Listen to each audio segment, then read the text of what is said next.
अस्सलाम वालेकुम, my name is Nabeel Ali from organic valley Pakistan. और आज क्वेश्चन आंसर सेशन में पहला क्वेश्चन हम लेते हैं अकील साहब का।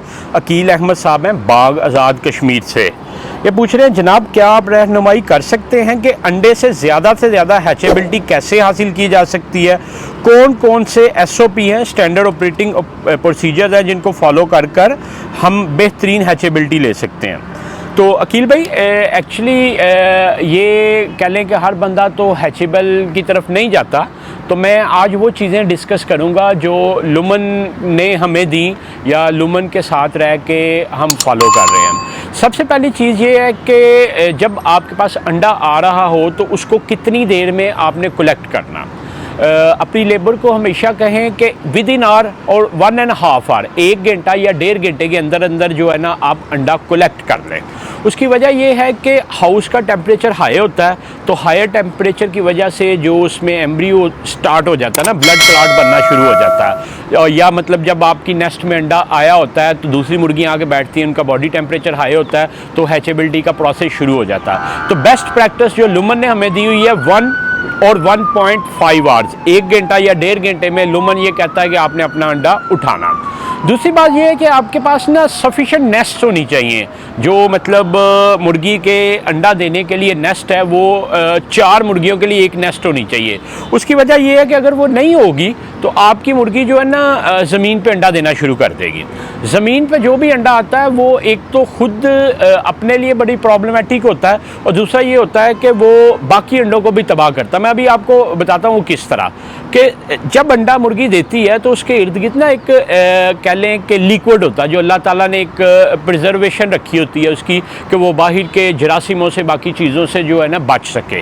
तो जब मुर्गी नेस्ट में देती है तो 1-1.5 घंटे में आप उठा लेंगे, तो वो एक नेचुरल एंटीसेप्टिक होता है जो अंडे को बाहर के जिम से बचा रहा होता है। अब जब फ्लोर पे अंडा आता है तो मुर्गी चलती है, उसको ठोकरें लगती हैं, वो रोलोन होता है, उसी जगह पे मुर्गी की अपनी गलाजत वगैरह होती है, और अंडे में छोटी छोटी पोर्स होती हैं। उन पोर्स से जो है ना कंटेमिनेशन अंदर जाती है और वो अंडा जहरीला हो जाता है। अच्छा, वो जहरीला कैसे हो जाता है? अक्सर हमारे हेचरी वाले कहते हैं वो बम बन जाता है, और मैं बताता हूँ वो बम कैसे बन जाता है। होता यह है कि वो ज़मीन पे जब अंडा आ रहा होता है उसको कंटेमिनेशन लगती है, जिम अंदर जाते हैं, और जब वो हैचेबिलिटी में जाता है तो वो ब्लास्ट कर जाता है। जब वो ब्लास्ट करता है, अभी हम कोशिश करेंगे कि एडिटर को कहेंगे कि उस प्रोसीजर को अगर किसी जगह से फुटेज मिल सके वो भी लगा दें। होता यह है कि वो जब ब्लास्ट करता है तो जो आपकी हेचरी ट्रे में बाकी अंडे लगे होते हैं उनके ऊपर भी उसका जो है ना मवाद गिरता है, तो वो सारे अंडे ख़राब हो जाते हैं, इवन जो उसके नीचे भी होते हैं।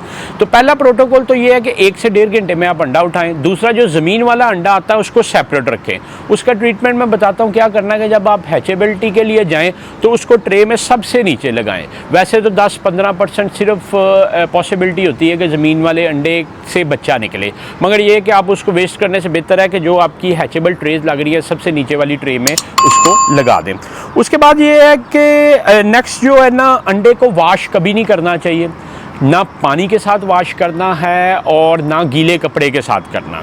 अंडे को साफ़ करने का बेहतरीन तरीका 2 तरीक़ाकार है जो हम फार्म पे फॉलो करते हैं। अंडे के साथ जो कंटेमिनेशन लगी होती है या कुछ गलाजत वगैरह रह जाती है, वो अंडा अगर आपने हैचेबिलिटी में लगाना है तो उसका बेस्ट हल ये है कि एक 0 का रेतमार होता है उसके साथ उसको स्क्रैच करें, और हमेशा ग्लव्स लेबर ने पहने होने चाहिए।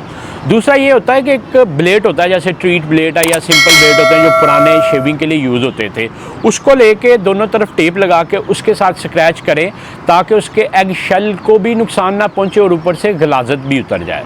और पानी कभी ना लगाएं, और जब भी आपकी लेबर अंडा उठाए वो ग्लव्स पहने होने चाहिए। उसके बाद अगली जो चीज़ है कि जब अंडा आपने उठा लिया तो उसके कुछ ना प्रोटोकॉल हैं कि अंडे ने किस तरह प्रिजर्व्ड होना। जब मुर्गी अंडा दे रही होती है तो मुर्गी का नॉर्मल टेम्परेचर होता है 40-41, 38 से 41 डिग्री सेंटीग्रेड होता है। जब वो अंडा ले कर देती है तो अगली चीज़ ये है कि हाउस का टेम्परेचर कितना है। हाउस का नॉर्मल टेम्परेचर 24 से 30 के दरमियान चल रहा होता है, तो 24 से 30 जो है ना उसमें प्री हैचेबिलिटी टेम्परेचर है वो शुरू हो जाता है। तो 1 से 1.5 घंटे में आप अंडा उठाएँ और आप आके अपने एग रूम में रख दें। अच्छा, एग रूम इस तरह है कि उसमें ना एक टेम्परेचर कंट्रोल होना चाहिए। ये डिपेंड करता है कि आप आप 3 दिन बाद हैचेबिलिटी लगा रहे हैं या 6 दिन बाद लगा रहे हैं तो उस हिसाब से टेम्परेचर है। अगर 3 दिन बाद आपने हैचेबिलिटी लगानी है तो नॉर्मल आपका जो टेम्परेचर है वो होना चाहिए 20 से 22-23 के दरमियान होना चाहिए, और अगर 6 दिन बाद लगा रहे हैं तो वो 15 से 18 होना चाहिए। और ये कैसे किया जाता है? ये एयर कंडीशनिंग इन्वायरमेंट से किया जाता है। सर्दियों में तो नॉर्मली इतना टेम्परेचर होता है तो उसको मैनेज किया जा सकता है। गर्मियों हम क्या करते हैं कि एक छोटा सा एग रूम बनाया होता है, उसमें चारों तरफ हमने थर्मोपोल लगाई होती है। थर्मोपोल ये जाग जो सफ़ेद होती है ना, छत पे भी, ज़मीन पे भी, दीवारों पे वो लगा के उसके ऊपर वैक्स जो मोम होती है ना, वो मोम अच्छी तरह हम लगा देते हैं। उसका एक फ़ायदा ये होता है कि वो हीट जो है ना ट्रांसफ़र नहीं होती। उसमें जब एयर कंडीशन चलता है तो टेम्परेचर सस्टेन रहता है।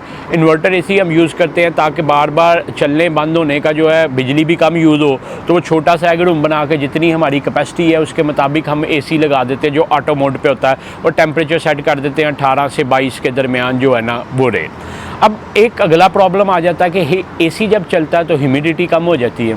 अच्छा, ह्यूमिडिटी 80% होनी बहुत ज़रूरी है, क्योंकि ह्यूमिडिटी अगर कम होगी तो अंडे में एवेपोरेशन शुरू हो जाएगी। एवेपोरेशन शुरू होगी तो अंडे के अंदर जो उसका लिक्विड है कम हो जाएगा, उससे एम्ब्रियो डेड हो जाएगा। अच्छा, ह्यूमिडिटी आपने हमेशा 80%, 70 से 80% रखनी है। लुमन रिकमेंड करता है 75% तक, मगर आप 80% तक रख सकते हैं। और उसमें क्या तरीकाकार होता है, या तो आप 8-10 बर्तन रख दें जो पानी के फील्ड हों, या उसका आसान हल होता है कि आजकल एक छोटा सा पंखा आता है जो साथ पानी का जो है ना ब्लो करता रहता है, तो वो आप यूज़ कर लें। अच्छा, वो जब पानी का ब्लो वो कर रहा होगा तो उसमें एक और नई परेशानी शुरू हो जाती है। नई परेशानी ये है कि अंडे के ऊपर डायरेक्ट पानी नहीं गिरना चाहिए। उसका हल हम ये करते हैं कि जिधर जिधर अंडे पड़े होते हैं हम उसके ऊपर एक इन्वर्स ट्रे रख देते हैं, उल्टी ट्रे रख देते हैं। उल्टी ट्रे रखने से ये होता है कि जो भी ज़्यादा मॉइस्चर होता है वो ट्रे के ऊपर लगता है, अंडे के ऊपर नहीं लगता। और कोशिश ये करें कि अंडे जब आपने रखे हुए हैं वो एक बॉक्स में हो, अच्छी तरह कवर्ड हो, ताकि उसके ना डायरेक्ट हीट पड़े और ना कूलिंग डायरेक्ट पड़े और ना मॉइस्चर पड़े। अच्छा, ये तो था एग रूम का प्रोटोकॉल। अच्छा, एग रूम के प्रोटोकॉल के बाद नेक्स्ट स्टेप ये है कि आपने उसको हेचरी पे लेके जाना। अच्छा, हेचरी में होता ये है कि एम्ब्रियो ना बड़ा नाजुक सा होता, तो उसको ना तो ज़्यादा ट्रेवलिंग हमने करवानी होती है, और टेम्परेचर भी सडन वेरी नहीं होना चाहिए गाड़ी का ना।